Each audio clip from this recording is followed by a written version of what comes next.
So again, welcome to A Scoop of Advice. Our very timely, I think, topic for this evening is self-care for teens and their parents and caregivers. Just to let you know who I am, my name is Dawn Mass and I work at the Kenneth Young Center. The Kenneth Young Center is a local social service agency, meaning it's right here in our community, Elk Grove Village, Mount Prospect. I'm here in the Schaumburg office this evening and Hoffman Estates. And the Kenneth Young Center provides mental health services for people of all ages, older adult services, prevention, treatment, and recovery services, and of course, webinars like this one that will hopefully be a support to you and your family. So as we are getting started, I just want to share that before coming to Kenneth Young Center, I've been here about a year.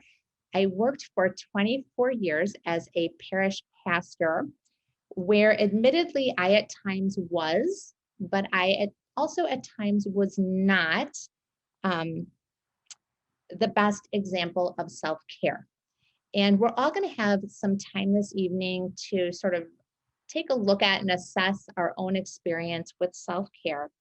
But I also want to start out today by talking about this and by thinking about this, by thinking about our own sort of historical or past experience with self-care. Now, I'm planning for our time together this evening to be a combination of interaction and presentation. And so with that in mind, I want to start out with a question. And I actually have a question for adults and students. I don't think we have any students on with us this evening. However, if we do, students, correct me and let me know in the chat. But adults, the question for you is, as an adolescent, were you encouraged to take good care of yourself? Yes, no, kind of. And again, if we have students, do you currently feel encouraged to take good care of yourself? So we have a kind of, not really, kind of. So for just a moment, and just to sort of set the stage for our time together, I want to go back in time and speak from my experience of being a teenager in the long, long ago 1980s.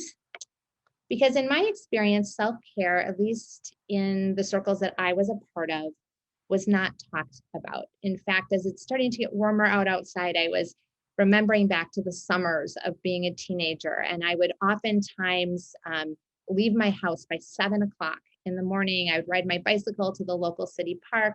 From 7:30 to 9 a.m., I was in swim team practice. Then from 9 to 12, I was teaching swimming lessons. A lot of days then I would stay and sort of prep the pool and then work as a lifeguard, sometimes until 9 p.m., usually grabbing food from the park concession stand. And this was my summer break. So that says nothing of the school year with all of its academics and sports and social obligations. And I remember that when I was a young adult, my mother said to me, why don't you sort of slow down and maybe call me more? And my response to her, truthfully, was that I didn't know how, or I didn't have practice with that. You see, the patterns that we create for ourselves matter. The good news is that assessing where we are at, and that's what we're going to spend a little bit of time doing this evening, can give us a new start. So I do want to check in right away, and you can either respond in the chat, but also we're a small group. So if you would like to unmute and share, but the question I want us to think about is basically, what are your general thoughts on self-care coming into this evening, and where do you think that these ideas come from? So a couple of responses: important to balance life responsibilities. Self-care is essential, and that comes from my own personal growth over the years and modeling for my students. Excellent.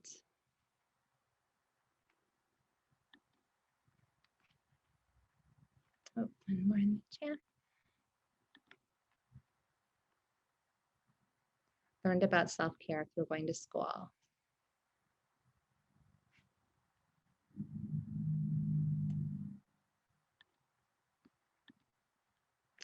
So let's go ahead as we keep thinking about that question and look at our plan for our time together this evening.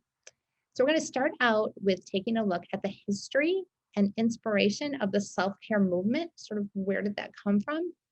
We're going to take a look at self-care and social connection.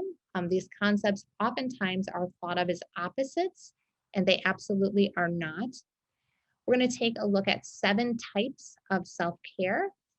I'm going to ask you some questions to help you assess your current self-care practices and make a plan to do better if needed. We'll take a look at some resources, and then we will have some time for questions and conversation.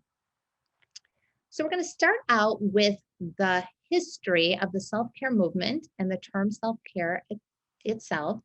And to do this, we are going to start out with a couple of questions. The very first question is a multiple choice.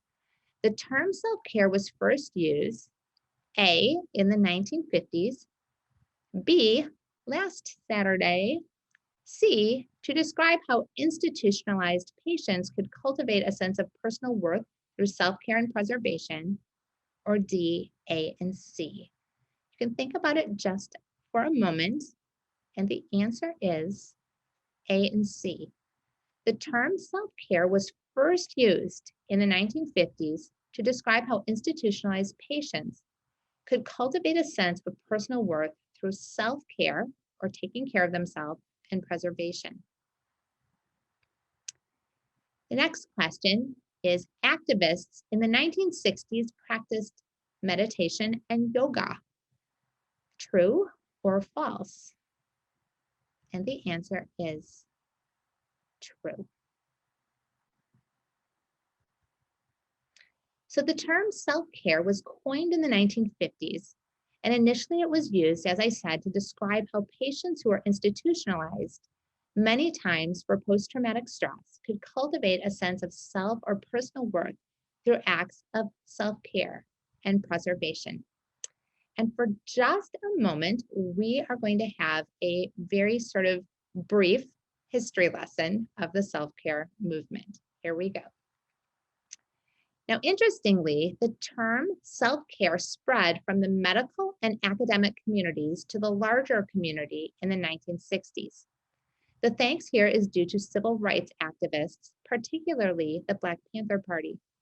The Black Panthers were a party of organizers, community leaders, political leaders, and others who were focused on the revolutionary fight for racial justice in the United States.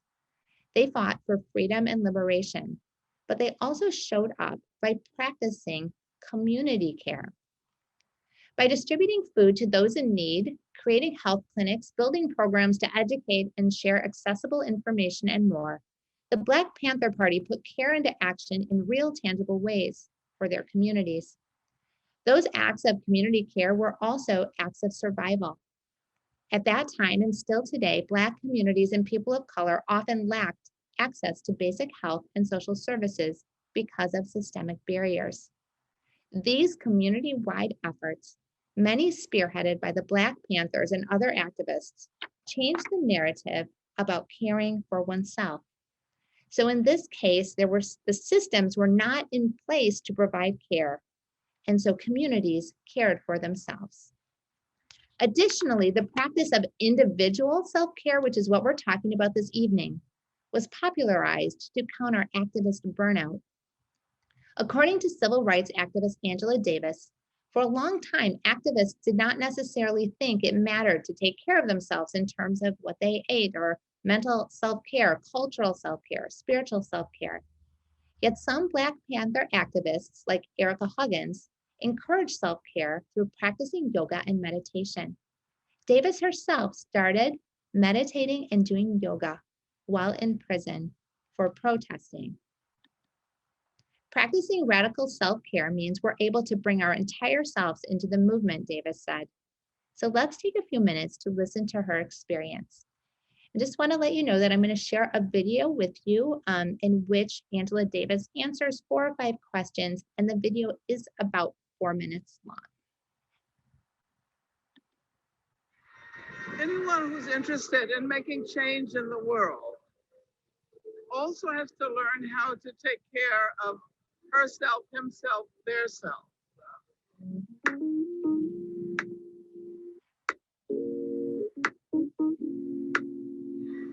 For a long time, activists did not necessarily think that it mattered to take care of themselves in terms of what they eat, in terms of mental self care, corporal self care, spiritual self care. I know that there were some people who emphasized it. I'm thinking about one of the leaders of the Black Panther Party, Erica Huggins, who began to practice yoga and meditation in the 70s. And she encouraged many people, including Huey Newton and Bobby Seale, to join that practice. I think they did a little bit of it, but I think our movement would have been very different had we understood the importance of that kind of self-care. Personally, I started practicing yoga and meditation when I was in jail, but it was more of an individual practice. Later, I had to recognize the importance of emphasizing the collective character of that work on the self.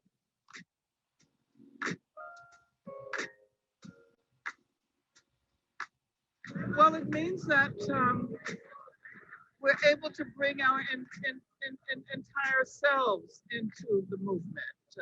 It means that we incorporate into our work as activists ways of acknowledging and hopefully also moving beyond trauma. It means a holistic approach, I think.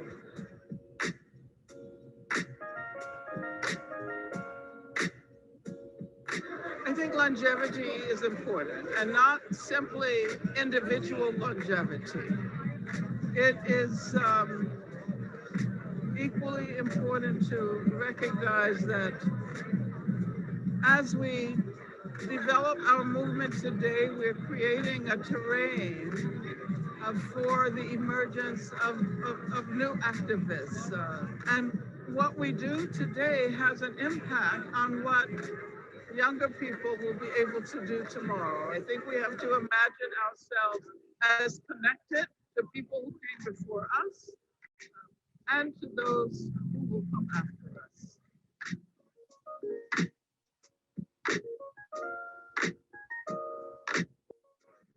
People all over the world have been subjected to the most unimaginable forms of violence, slavery, torture.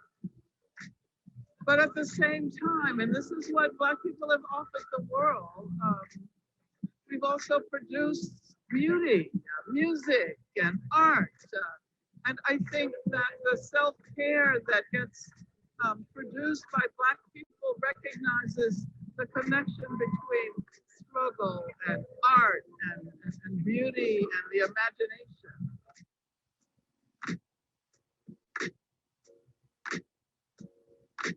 It's very dangerous. It's very dangerous not to recognize that as we struggle, we are attempting to presage the world to come. And the world to come should be one in which we acknowledge the collectivity and connections and relations and joy. And if we don't start practicing collective self-care now, there's no way to imagine, much less reach a time of freedom.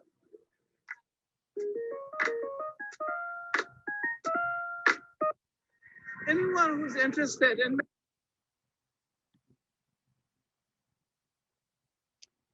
So let's just take a moment. And again, as we're getting started here in the chat, or if you want to unmute your mic and share, How does the history of the origin of self-care and its roots in activism inspire you or affect your general understanding of the topic?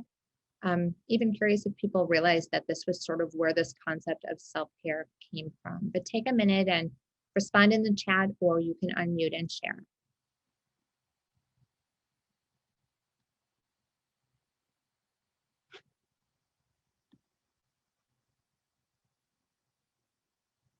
So we can continue to be thinking about this. What I would say is that I am inspired by this concept because even though we are not all activists, we parents, caregivers, students, folks who work with caregivers and students, we all have hopes and dreams and goals and ambitions, both large and small. And caring for ourselves will give us an advantage in accomplishing good for ourselves and accomplishing good for others.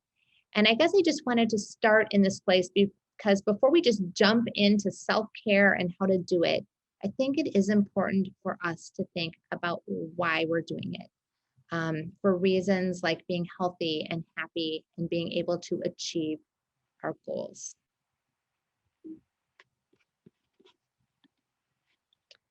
So we've talked about the history and inspiration of the self-care movement. And now we are going to spend some time talking about self-care and social connection. And the first thing we need to do here is dispel the myth that self-care and social connection are opposites. And to do this, I want to take a look at the work of Dr. Jonathan Cantor.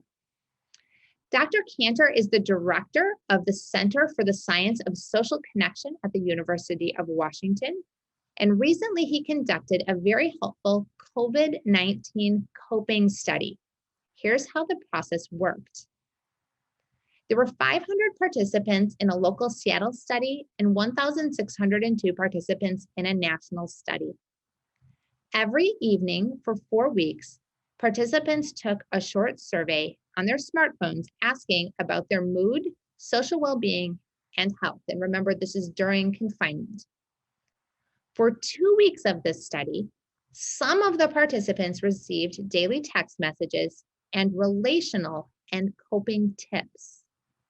At the conclusion of the study, data showed that the following things made the group receiving the messages feel better. So these are the things that worked. What made people feel better was being able to express their feelings to others, feeling solidarity, being able to stand with others facing a similar challenge. People felt better when they were able to have opportunities to help and support others. Being able to do something important in their relationships made people feel better. Feeling understood and cared for, and taking steps toward greater financial security were the things that made the people feel better in this study. So there are a couple of exceptions here, but as it turns out, in general, relationship satisfaction or connectedness was the primary way individual people in this study coped with COVID-19. And so what that tells us is that self-care and social connection are not opposites. So here's what we've learned in the study.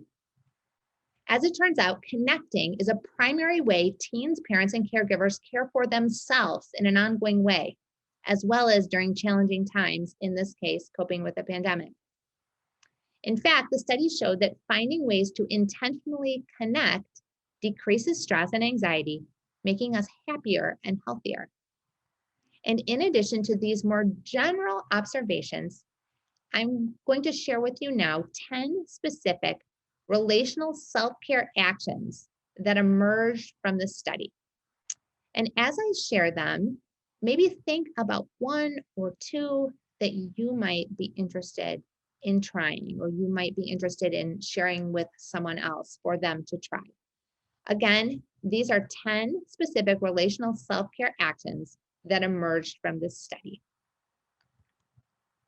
1, be a vulnerability hawk. Teens, parents, and caregivers, try this. Throughout your day, pay close attention to every social interaction, large or small, you have, and watch for the subtleties and details. In every conversation, notice moments of vulnerability, spoken or unspoken. Parents and caregivers, these are opportunities for you to support your teen, and teens, these are opportunities for you to support your parents or caregivers. Supporting each other is scientifically proven to make you feel better. Next, practice ongoing responsiveness. And the important word here is ongoing. When you see a place to offer support, take a moment to be present and listen. But don't let your response end with that interaction. Plan a time to check in later in the day. Write a note of encouragement and leave it as a surprise. Do something you don't usually do to make someone's day, like doing a chore that usually someone else does. Tell a family member why you appreciate them. It has been scientifically proven that we feel better when we do something important or meaningful in our relationships. And I love this one, connect with gratitude. This suggestion involves expressing appreciation or gratitude to someone who has been especially kind to you, but you never properly thanked or didn't thank at the time. This practice has been shown in scientific research to increase happiness and uplift your mood, with results lasting as long as 1 month. So make a call or send a message and say thank you. Recognizing your relationship strengths. Like our suggestion on gratitude, this suggestion has been shown in scientific research to increase your happiness and uplift your mood, with results lasting as long as 1 month. Make a list identifying what you are good at in relationships, and then look for opportunities to engage in your strengths for that day. Be sure to notice the good that you accomplish. Emotional events check-in. Scientific studies show that writing about the emotional events of our day provides us multiple important physical and mental health benefits. Sharing these experiences with others helps us feel closer to the people we care about. So try this. Write about the emotional events of your day and then share what you wrote with a family member. Ask a family member to write down and share the emotional events of their day with you. This is a similar one, good feeling exchange. Research suggests that sharing positive experiences and feelings with others helps us keep those feelings alive longer, helps you remember these experiences better, and helps you connect with others, especially when they can share the same with you. Set aside to share positive experiences as a family. Here's one that we're not surprised by, I'm sure, media disconnect. An excessive focus on news and social media increases anxiety and makes it harder to connect with others. This suggestion encourages you to consider decreasing media consumption for the day and notice the results. Pay particular attention to changes in the quality of your social interactions. Teen social group expansion. Parents and caregivers help your teens connect with grandparents, extended family, and other caring adults. This broadens their support system, but also strengthens your whole family. Consider a family service project. Helping and supporting others deepens family closeness as well as personal confidence. Start by making a list of volunteer opportunities or ideas you have to help a friend, neighbor, or your community. And then the last one is in this research is self-disclose. Share what is going on in your life more openly than you usually do. This allows your family members to listen to you, giving them the chance to do something important in their relationship with you.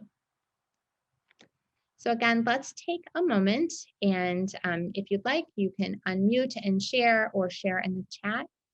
What is one item that we talked about that you might like to try, or even an item that you heard just now that you would like to share with someone else?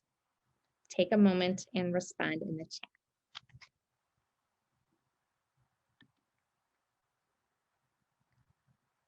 So the emotional check-in, yep, that's a good one.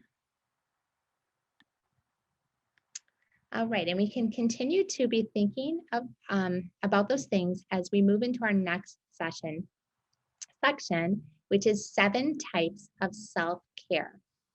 Now, I want to say that before I share this section, that there is a lot of information here. There are a lot of ideas, lots of things to do. But the idea here is not to give you more and more and more things to do. That is not what self-care is about.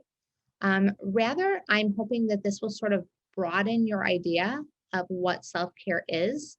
I think you're going to hear some things on here that you already do, and you can give yourself a star or pat yourself in the back because you are caring for yourself. Um, but also there's going to probably be some new information. So what I would like you to do is after I share each type of self-care, I'm going to give you about 30 seconds to sort of rate yourself and how you're doing in this type of self-care. And also maybe write down just 1 or 2 things that you would like to try. So let's go ahead and get started. So we're going to start with physical self-care. Do something today that communicates to your body that you desire to care for it. Sydney Harris. Physical self-care includes movement of the body, health, nutrition, sleep, and resting needs. Anything you do that improves the well-being of your physical health. So physical self-care examples include movement of the body.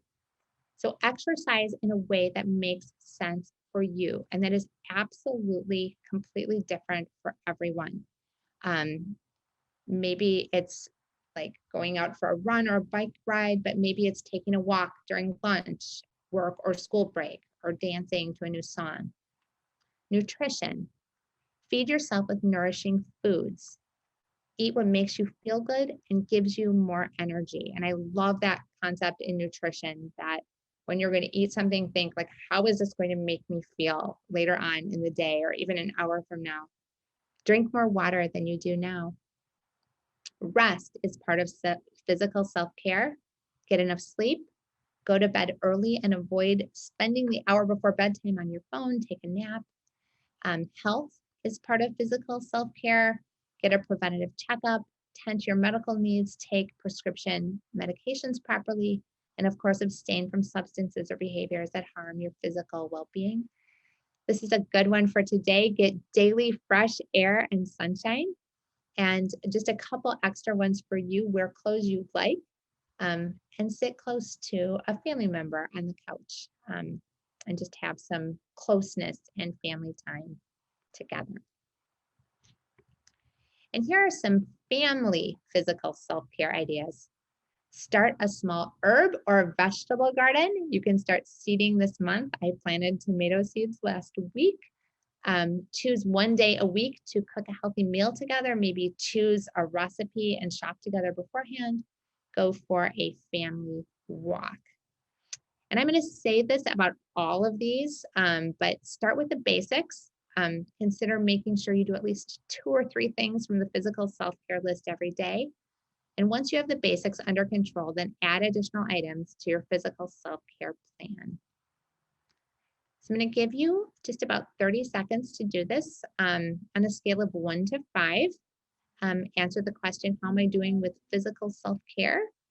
And then what are 1 or 2 actions that I can take or we can take as a family to do better with physical self-care? So just going to give you a little bit of time.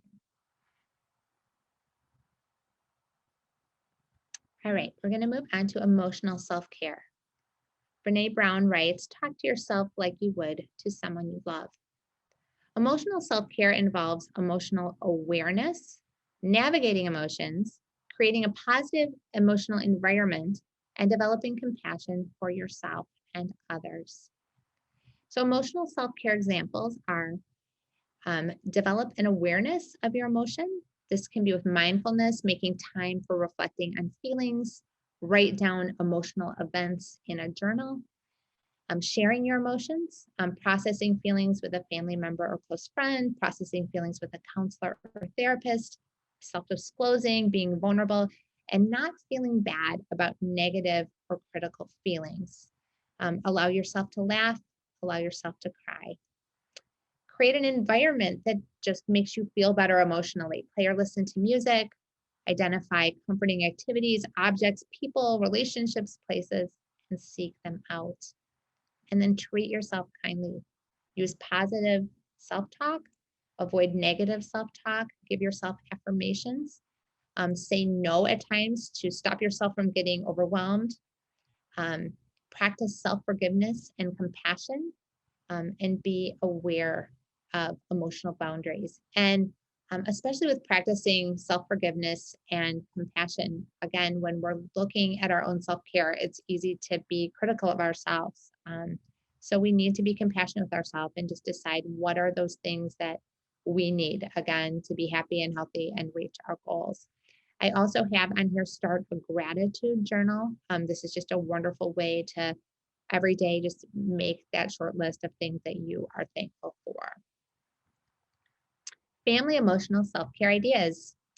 We talked about two of them already, the emotional events check-in. Write about the emotional events of your day, share what you wrote with a family member, and have the family member do that with you as well. And the good feeling exchange, set aside time to share positive experiences of family. The next one, appreciation is time, is something that comes right out of my own family when my 3 children were teenagers.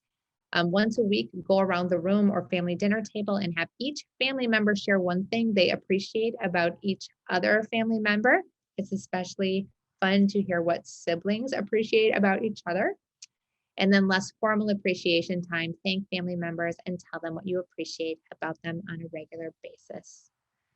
So again, give yourself a rating on a scale of 1 to 5. How are you doing with emotional self-care? And then what are 1 or 2 actions that you'd like to do better with emotional self-care? And I'll give you again just about half a minute. All right, psychological self-care from William Butler Yeats. Learning is not the filling of a pot, but the lighting of a flame. Psychological self-care involves learning new things, practicing mindfulness and creativity, any activity that stimulates your mind or intellect. Psychological self-care examples are learn something new, acquire and practice a new skill like baking or drawing or gardening, try a new hobby, listen to a podcast, think differently, read a book, and the Goodreads app is an app that if you just share what your interests are, you'll be lined up with the right book for you. Read literature that is not related to work or school. Practice mindfulness, and you can check out headspace.com or the Headspace app to learn the basics of this. Undergo a digital detox or write in a journal. And then be creative. Write a poem, create art, be curious. And here's some family psychological self-care ideas. Visit a museum or your local historical society together. Again, as always, following COVID-19 guidelines. Watch and discuss a documentary or a historical film. Play chess. Have a family game night where the teens select the game, and then have another family game night where the parents, caregivers select the game. Or teach a family member a new skill. And I just put this in as sort of an extra quote that I found. Learning something new can recharge your brain and make you feel excited about not knowing everything. So take a moment again to give yourself a rating on your sort of psychological self-care. And then what are 1 or 2 actions that you can take to do better with psychological self-care?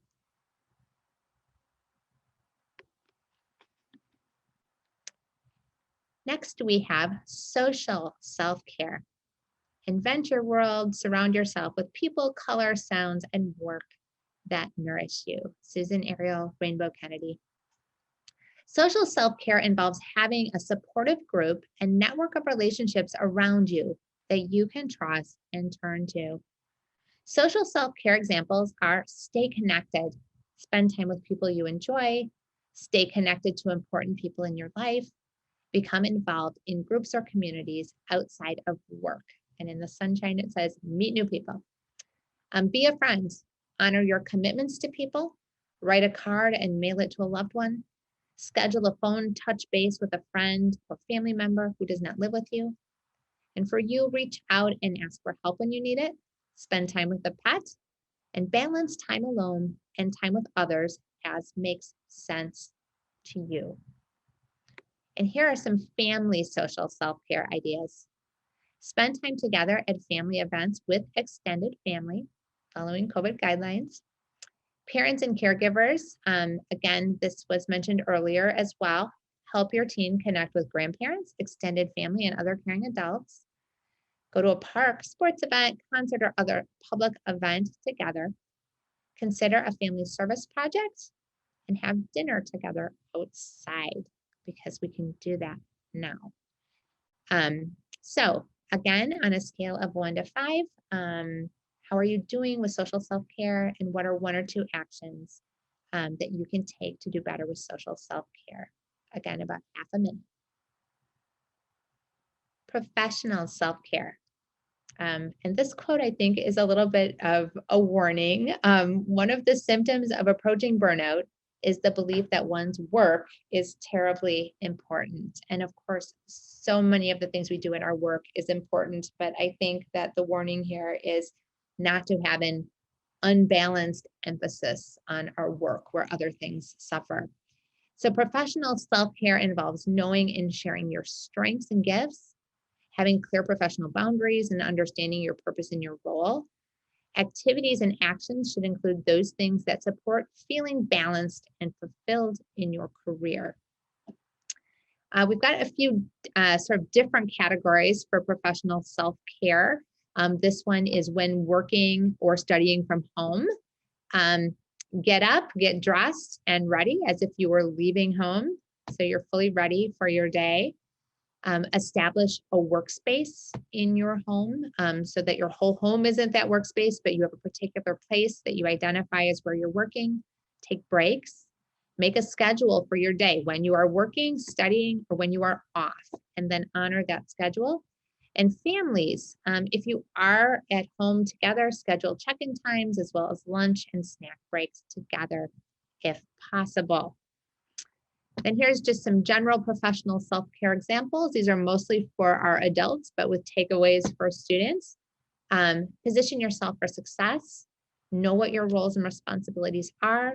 Create and follow a to-do list. Request regular performance reviews and upskill with professional development opportunities. And then so important, practice balance. Have clear professional boundaries. Take your full lunch break and eat a nourishing meal.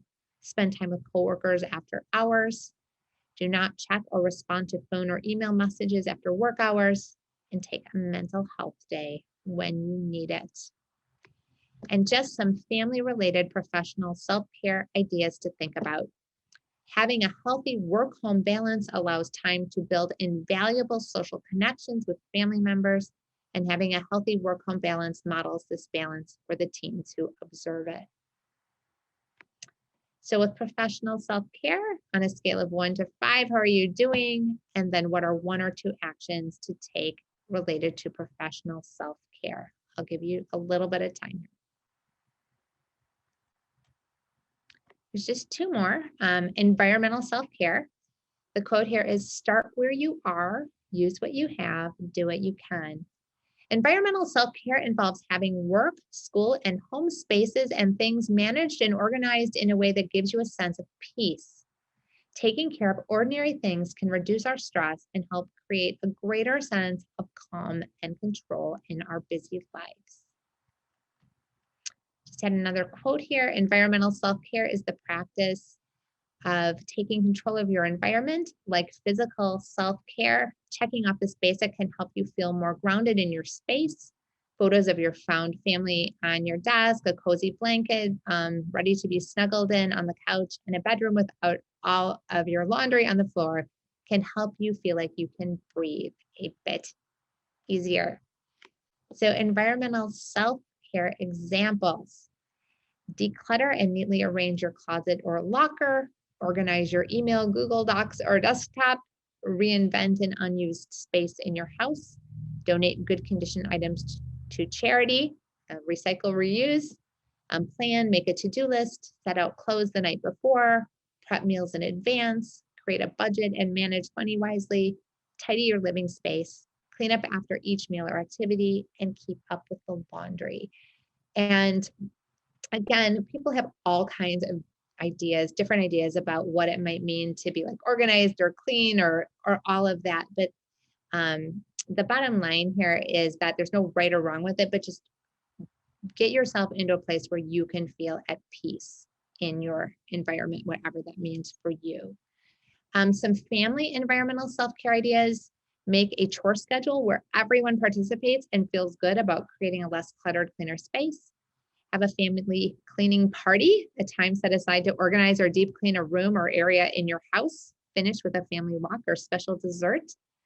Keep a family calendar visible or use a family calendar app like Cozy. I used that when my kids were in high school. It's this great app where everyone has a different color and it's a shared calendar for your family. Teach your teen about money management or attend a class on managing finances together. So again, how are you doing with environmental self-care? And maybe what are one or two actions you would like to take? And here's our last one, spiritual self-care. From the Dalai Lama: if you feel burnout setting in, if you feel demoralized and exhausted, it is best for the sake of everyone to withdraw and restore yourself. Spiritual self-care involves having beliefs and values that are important to you and guide your life. Spiritual self-care encompasses any activities you engage in to connect with and nurture your soul or inner spirit. Spiritual self-care examples: practice spiritual openness, notice your inner experience, be open to being inspired to inspiration, be open to not knowing, cherish that optimism and hope that you find within you, have experiences of awe, meditate or pray, or partake in spiritual practices, walk in nature, run or bike outside, attend a retreat, attend a worship service, volunteer for a cause you care about, create a vision board, even express your outrage and injustice through social action, letters, donations, marches, or protests. Practice yoga. And some family spiritual self-care ideas: work together on a family service project, or go on a family service trip, attend a service of worship together, have a family yoga session, or develop rituals around holidays or life events. And for this final one, how are you doing with spiritual self-care? What are one or two actions that you might want to take related to spiritual self-care? Oh, and a bonus quote. I love this one. Almost everything will work again if you unplug it for a few minutes, including you. So we've looked at the history and inspiration of the self-care movement, self-care and social connection, the 7 types of self-care. And we don't have a ton of time left here, but I want to make sure we get to these questions to help you assess your current self-care practices and make a plan to do better if needed. So these 4 questions are ones that we have talked about already, but I just want to keep these on your mind moving forward. What has been your experience with self-care up to this point? Where have your ideas about self-care come from? Maybe what are some of the barriers that keep you from practicing self-care, and how can you address these barriers? So just kind of continue to think about those. But for these other 2, I'd like to actually give you a minute to think about it and write down your answer to these. Keeping in mind, remember, with the history of self-care, that when we practice self-care, we're better able to achieve our goals. I'd like you to think about and write down one short-term and one long-term personal goal you have for yourself. And then from everything that we've talked about this evening, I would say pick 3 things that you would like to try out in the coming week and write them down. And I'm going to give you a full minute to do this.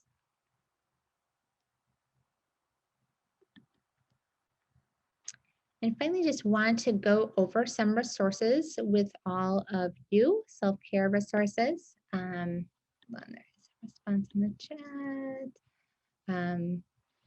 Here's a response, getting back to walking and doing yoga at least 3 times per week. I was doing well till about 2 weeks ago, and I can tell the difference. Yeah, and we have to practice that self-compassion and just like start over again. But thank you. Thank you for sharing that. So self-care resources. I have a number of apps listed up here, and you can, of course, Google self-care apps and find others. These are some ones that myself and some of my colleagues use. There are 2 mindfulness apps here, My Life Meditation and Smiling Mind, and these both can get you started into meditation if you're interested in that as a self-care practice. There's a gratitude app where you can journal. There's affirmations and working on a vision board. The Goodreads app I talked about before, where you can list what your interests are and find out what book is best for you. The Cozy app is that wonderful family shared calendar that is great for organizing. Headspace is another meditation and also sleep app. And then MyFitnessPal is a healthy lifestyle app. And then finally, no matter how hard we try sometimes to take care of ourselves and our family, sometimes we do need to turn to other resources. So just if you or your teen are ever struggling, some places to turn: your student's primary health care doctor, the school's psychologist, social worker, or guidance counselor, clergy, religious leaders, youth leaders. I've listed on here Kenneth Young Center Parenting Services, the Kenneth Young Teen Resource Guide, and then SAMHSA's site for finding treatment. And finally, we are at our time for question and conversation, but it is 6:59. So I am going to turn it over to Marian Lopez, also from the Kenneth Young Center, and she will let us know if we actually have any time for questions and conversation, and she will help sort of wrap things up for us. All right, well, as always, we thank you for being here, for joining us for our Scoop of Advice sessions. Our next sessions are scheduled for April 14th. It's going to be the English session for parents and teens. And April 15th is going to be the Spanish session. We'll be sending out information regarding the topics and how to register to everybody who registered and obviously attended this session. So keep an eye out for your email. And then we want to thank our sponsor, La Michoacana Panaderia and Tortilleria in Schaumburg, Illinois. We hope you were able to get some treats. Please, they're a small business, franchise, but some delicious Mexican treats and ice cream. And then I do want to share that we are offering you the opportunity to be involved in a raffle for a $10 e-gift card. If you'd like to participate, please put your name in the chat. And then we'll go ahead and do that really quick. Thank you. Okay. Let me see here. So I'm going to open up the raffle here. Marsha, Eddie, Sam, and Stephanie. Okay. So just give me a second while I set up here, but if anybody has any questions that you want to address to Dawn right now, please do so in the chat, or put your, you can turn on your audio.